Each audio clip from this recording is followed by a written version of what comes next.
Du har jo skrevet en helt lille artikel om det her. Det kan være om 25 år, at det bare er helt naturligt, at digitalt er en del af forretningsstrategien. Velkommen til TechSnack.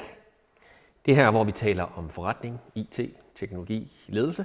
I dag har jeg fået besøg af Søren B. Sørensen, og vi vil prøve at have en snak om digital forretningsstrategi. Vil du ikke prøve at introducere dig selv? Jo, det kan jeg godt. I virkeligheden så har min karriere bestået af sådan 3 trin. Det første trin var sådan små 15 år, jeg havde i IT-branchen, i intern IT, hvor jeg voksede op fra programmør og endte som IT-direktør. Så havde jeg små 10 år med sådan forretningssystemer, SAP og sådan ting, hvor jeg var chef for forskellige konsulentforretninger, der implementerede SAP. Og så de sidste 10-15 år har jeg så arbejdet med digital forretningsudvikling, rådgivning, konsulentarbejde. Forretningsstrategi. Ja.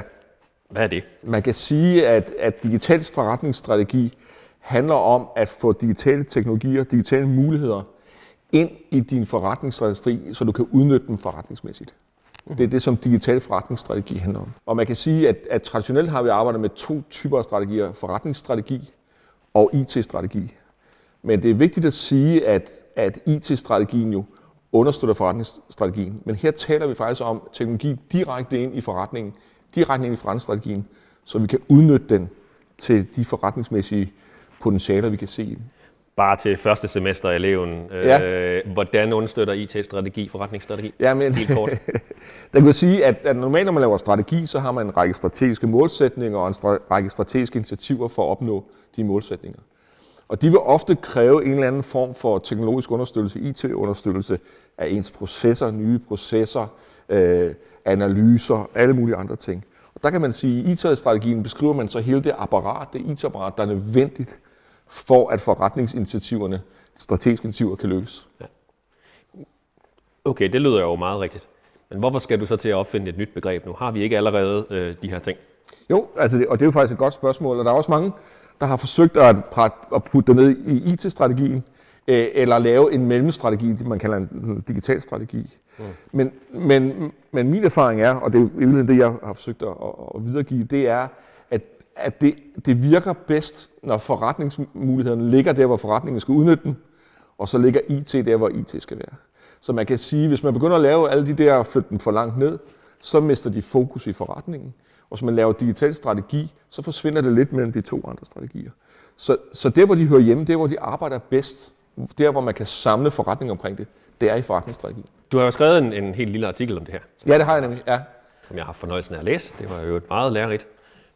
Det fik nogle brikker til at sådan mødes i min verden. Det er godt at høre. Og der havde du nemlig et godt eksempel til, og det ligger jo lidt i ordet digital forretningsstrategi, på hvorfor det hedder sådan. Fordi at det ikke kun er et spørgsmål om, at vi køber Office 365, og så kan vi sende e-mails. Nej. Og man kan sige, at artiklen er jo netop et udtryk for, at jeg har forsøgt at samle mine erfaringer med det her strategiarbejde, og ligesom få essensen frem af det. Måske lave sådan en form for best practice.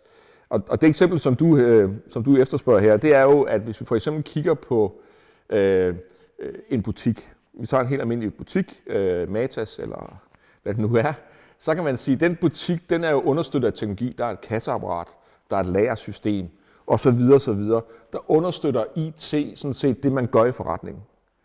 Men overfor det har vi jo så en helt digital butik, altså en internetbutik eller online butik, hvad du vil kalde det, hvor alt er digitalt, og der bliver hele det digitale bliver faktisk forretningen.